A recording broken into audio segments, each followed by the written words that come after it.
এলাকায় সবসময় মাথা উঁচু করেই চলেছেন তিনি। তার বিরুদ্ধে কখনো কোনো রকম অভিযোগ ওঠেনি। স্থানীয় ক্লাবের সম্পাদকের দায়িত্বও ছিলেন দীর্ঘদিন। এলাকায় ভালো নাম ডাক্তার, কারোর সাথে খারাপ সম্পর্ক ছিল না কোনোদিন।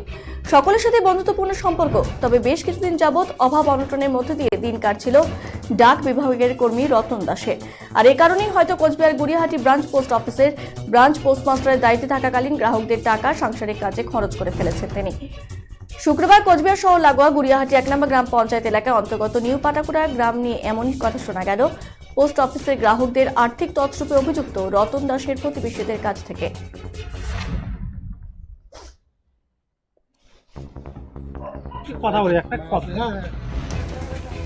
কোচবিহার শহর সংলগ্ন গুড়িয়াহাটি 2 নম্বর গ্রাম পঞ্চায়েতের অন্তর্গত সুভাষ কলোনি এলাকায় গুড়িয়াহাটি শাখা পোস্ট অফিসে টাকা জমা রেখে প্রতারণার শিকার বড় অংশের গ্রাহকেরা।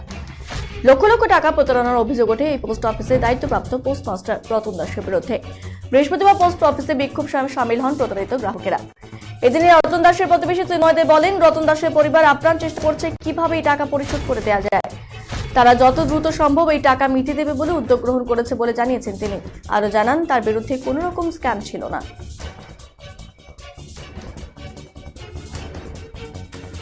বিগত দিনে এরকম কোনো কাজ করেছে এরকম আমরা কোনোদিনও জানতে পারিনি। বাইদেবী কালকে বিকেলবেলায় শুনলাম। ও একটু অভাব অনটনে ছিল বেশ কিছুদিন থেকে। তবে ওর এরকম কোনো রেকর্ড আমরা পাইনি কোনোদিনও।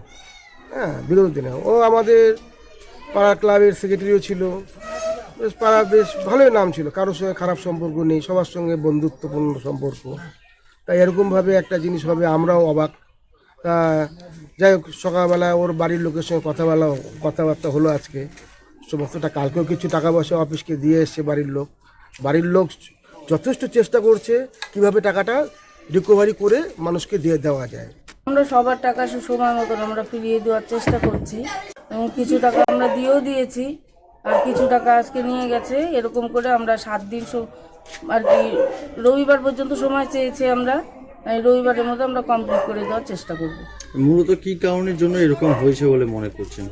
হয়তো উনি সংসারের টানাপোড়েনের জন্য হয়তো কিছুটা টাকা ওখান থেকে নিয়েছেন। এরকম করে 1 বছর ধরে হয়তো অল্প অল্প করে 3 বছরে একটু একটু করে নিতে নিতে এটা এরকম হয়ে গেছে ব্যাপারটা। কিছুটা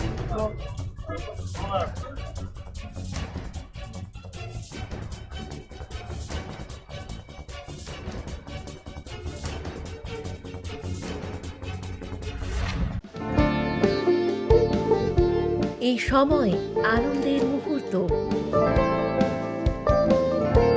এই সময় জীবনকে আলোকিত করা। এই উৎসব আসল হাতের জাদুতে। এই সময় সমৃদ্ধিকে ঘরে আনা। Senco gold and diamond, RRN road, old post office পাড়া সাউথ, কোচবিহার।